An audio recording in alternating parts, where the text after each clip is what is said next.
ನಮಸ್ಕಾರ, ನಾನು ಸಮನ. ಇಂದಿನ ವಿದುರವಾಣಿಯ ಈ ಸಂಚಿಕೆಯಲ್ಲಿ ವಿದುರನ ಮಾತಿಗೆ ಧೃತರಾಷ್ಟ್ರನ ಉತ್ತರ ಏನಾಗಿತ್ತು, ಹಾಗೆ ಅಷ್ಟು ರಾತ್ರಿಯಲ್ಲಿ ಅಣ್ಣನ ಚಟಪಟಿಕೆಗೆ ಧೃತರಾಷ್ಟ್ರನ ಮದ್ದೇನಾಗಿತ್ತು ಅನ್ನೋದನ್ನು ನೋಡೋಣ. ಜಗತ್ತಿನಲ್ಲಿ ಒಂದು 4-5 ರೀತಿಯ ಜನ ಇದ್ದಾರೆ. ಅವರಿಗೆ ತಾವು ಮಾಡಿದ ಅನರ್ಥಗಳಿಂದ ಅಥವಾ ತಾವು ಒಳಗಾದ ಅನ್ಯಾಯಗಳಿಂದ ರಾತ್ರಿ ನಿದ್ರೆ ಬರೋದಿಲ್ಲ ಅನ್ನೋದನ್ನು ವಿದುರ ಹೇಳಿದಾಗ ಧೃತರಾಷ್ಟ್ರ ಹೇಳ್ತಾನೆ, ವಿದುರ, ಇದೆಲ್ಲ ವಿಷಯ ಸಾಕು, ಏನಾದರೂ ಬೇರೆ ಧರ್ಮದ ವಿಷಯ ಹೇಳು. ನನಗೆ ನಿದ್ರೆ ಬರ್ತಾ ಇಲ್ಲ, ಯಾವುದಾದ್ರು ಧರ್ಮದ ಉಪದೇಶವನ್ನು ಮಾಡು, ಯಾವುದನ್ನು ಕೇಳೋದ್ರಿಂದ ನನಗೆ ಒಳ್ಳೆಯದಾಗುತ್ತೋ ಅಂಥ ಬಗ್ಗೆ ಮಾತಾಡು ಅಂತ ಇದ್ದಕ್ಕಿದ್ದ ಹಾಗೆ ತನ್ನ ವಿಷಯದಿಂದ ಅವನು ಜಾರ್ಕೊಂಡು ಬಿಡ್ತಾನೆ. ಅಂದರೆ ಮನುಷ್ಯ ಸಹಜ ಇದು. ನಾವು ಯಾವುದೋ ಒಂದು ಸಮಸ್ಯೆ ಆಗಿದೆ ಅಂತ ಎಲ್ಲಾದರೂ ಯಾರ್ದಾದ್ರೂ ಬಗ್ಗೆ ವಿಚಾರಿಸ್ಲಿಕ್ಕೆ ಹೋದಾಗ ನಮ್ಮ ಬಗ್ಗೆನೇ ನಾವು ಹೇಳ್ತಾ ಇದ್ದಾಗ ನಾವು ಸಾಮಾನ್ಯ ಅದನ್ನು ಇಷ್ಟಪಡೋದಿಲ್ಲ. ಇದೇ ಧೃತರಾಷ್ಟ್ರ ಮಾಡಿದ ಕೆಲಸ. ನೀ ಯಾವುದಾದ್ರು ಧರ್ಮದ ವಿಷಯವನ್ನು ಹೇಳಪ್ಪ, ನನಗೆ ನಿಶ್ರೇಯಸ್ಸಿಗೆ ಕಾರಣವಾದ, ನನಗೆ ನನ್ನ ಉನ್ನತಿಗೆ ಕಾರಣ ಆದಂಥ ವಿಷಯಗಳನ್ನು ಹೇಳು. ಅದಕ್ಕೆ ವಿದುರ ಹೇಳುತ್ತಾನೆ, ನಿನ್ನ ಉನ್ನತಿಯನ್ನು ನೀನೇ ಹಾಳು ಮಾಡ್ಕೊಳ್ತಾ ಇದೀಯ ಅಣ್ಣ. ನೀನು ಈಗೇನು ಕೆಲಸ ಮಾಡಿದ್ಯಲ್ಲ, ಮಕ್ಕಳ ಪರ ವಹಿಸಿ ಮಾಡ್ತಾ ಇದೆಯಲ್ಲ, ಇದು ಸರಿಯಲ್ಲ. ಇದು ನೀನು ಧರ್ಮರಾಜನನ್ನ ಈ ದೇಶದ ರಾಜನನ್ನಾಗಿ ಮಾಡಬೇಕಾಗಿತ್ತು. ಒಂದು ದುರ್ಯೋಧನನಂಥ ದುಷ್ಟನಿಗೆ ಈ ರಾಜ್ಯದ ಅಧಿಕಾರವನ್ನು ಕೊಡೋದು ಎಷ್ಟಕ್ಕೂ ಸರಿಯಲ್ಲ.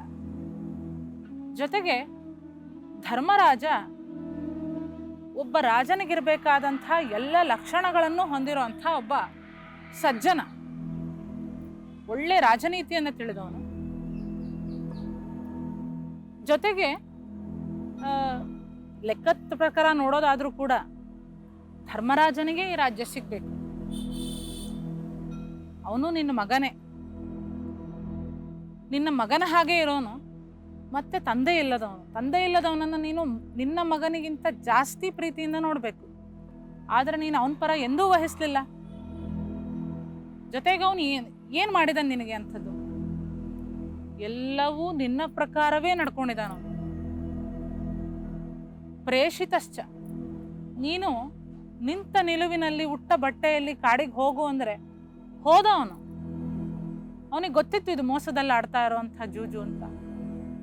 ಆದರೂ ಅವನು ಹೋದ. ಯಾಕೆ? ಧೃತರಾಷ್ಟ್ರ ನಿನ್ನ ಮೇಲಿನ ಪ್ರೀತಿಯಿಂದ ಅವನು ಕಾಡಿಗೆ ಹೋಗಿದ್ದು. ಒಂದು ಮಾತಾಡಲಿಲ್ಲ ಅವನು, ದೊಡ್ಡಪ್ಪ ನೀವು ನನಗೆ ಮೋಸ ಮಾಡಿ ಕಳಿಸ್ತಾ ಇದ್ದೀರಾ ಅಂತ ಒಂದು ಮಾತಾಡಲಿಲ್ಲ. ಇಷ್ಟು ಪ್ರೀತಿ ಮಾಡೋ ಅಂಥವನು ತನಗೆ ಕಾಡಿನಲ್ಲಿ ಬಂದ ಎಲ್ಲ ಕಷ್ಟಗಳನ್ನು, ಜೀವನದಲ್ಲಿ ನಿನ್ನ ಮಕ್ಕಳು ಕೊಟ್ಟ ಎಲ್ಲ ಕಷ್ಟಗಳನ್ನು ನಿನಗಾಗಿ ನಿನ್ನ ಮೇಲಿನ ಗೌರವದಿಂದ ಎಲ್ಲವನ್ನೂ ನುಂಗಿಕೊಂಡವನು, ಸಹಿಸ್ಕೊಂಡವನು. ಇಂಥವನ ವಿರುದ್ಧನೇ ನೀನು ಇವತ್ತೂ ಕೂಡ ಕತ್ತಿ ಮಸೀತಾ ಇದೆಯಾ ಅಂದರೆ, ನಿನ್ನ ಮಕ್ಕಳ ಪರನೇ ವಹಿಸ್ತಾ ಇದೆಯಾ ಅಂದರೆ, ಇನ್ನು ಏನು ನಿನ್ನ ಉನ್ನತಿಗೆ ನಾನು ಇನ್ನೇನೊಂದು ಉದಾಹರಣೆ ಕೊಡಬೇಕು? ಇನ್ನು ಯಾವುದರ ಉಪದೇಶ ನಾನು ನಿನಗೆ ಮಾಡಬೇಕು? ಹಾಗಾಗಿ ನಿನ್ನ ಉನ್ನತಿ ಬಗ್ಗೆ ನೀನು ಯೋಚನೆ ಮಾಡಬೇಕು ಅಣ್ಣ. ನೀನು ತಗೊಂಡ ನಿರ್ಧಾರಗಳು ಸರಿ ಇಲ್ಲದೆ ಇರೋದ್ರಿಂದನೇ ಇವತ್ತು ನೀನು ಹೀಗೆ ರಾತ್ರಿ ಎಲ್ಲ ನಿದ್ರೆ ಬರದೆ ಚಡ್ಪಡಿಸ್ತಾ ಇದೀಯ. ಹಾಗಾಗಿ ಸ್ವಲ್ಪ ಧರ್ಮರಾಜನ ಬಗ್ಗೆ ಯೋಚನೆ ಮಾಡು, ಅವನನ್ನ ರಾಜನನ್ನಾಗಿ ಮಾಡು ಅಂತ ವಿದುರ ಹೇಳ್ತಾನೆ. ವಿದುರ ಇಷ್ಟಕ್ಕೆ ನಿಲ್ಸಲ್ಲ. ನೀನು ಬುದ್ಧಿವಂತನ ಹಾಗೆ ನಡ್ಕೊಳ್ಬೇಕು ಅಣ್ಣ. ಬುದ್ಧಿವಂತನಾದವನು ಯಾರೂ ಕೂಡ ನೀನು ಹಿಡಿದ ದಾರಿಯನ್ನು ಹಿಡಿಯೋದಿಲ್ಲ. ಹಾಗಾದ್ರೆ ಬುದ್ಧಿವಂತರು ಯಾರು? ಅವ್ರು ಹೇಗಿರ್ತಾರೆ? ಇದೆಲ್ಲವನ್ನು ಕೂಡ ವಿದುರ ಧೃತರಾಷ್ಟ್ರನಿಗೆ ಹೇಳ್ತಾನೆ. ಮತ್ತೆ ಸೇರಿದಾಗ ಅವುಗಳ ಚಿಂತನೆಯನ್ನು ನಡೆಸೋಣ. ನಮಸ್ಕಾರ. ಟಿವಿ ವಿಕ್ರಮ, ದೇಶ ನಿಮ್ಮ ಕೈಯಲ್ಲಿ. ಈ ಕಾರ್ಯಕ್ರಮ ನಿಮಗೆ ಇಷ್ಟ ಆಗಿದ್ದಲ್ಲಿ ಲೈಕ್, ಶೇರ್ ಹಾಗೂ ಕಮೆಂಟ್ ಮಾಡಿ. ಟಿವಿ ವಿಕ್ರಮದ ಕಾರ್ಯಕ್ರಮಗಳನ್ನು ನಿರಂತರವಾಗಿ ವೀಕ್ಷಿಸಲು ಸಬ್ಸ್ಕ್ರೈಬ್ ಮಾಡಿ, ಬೆಲ್ ಐಕನ್ ಒತ್ತಿ.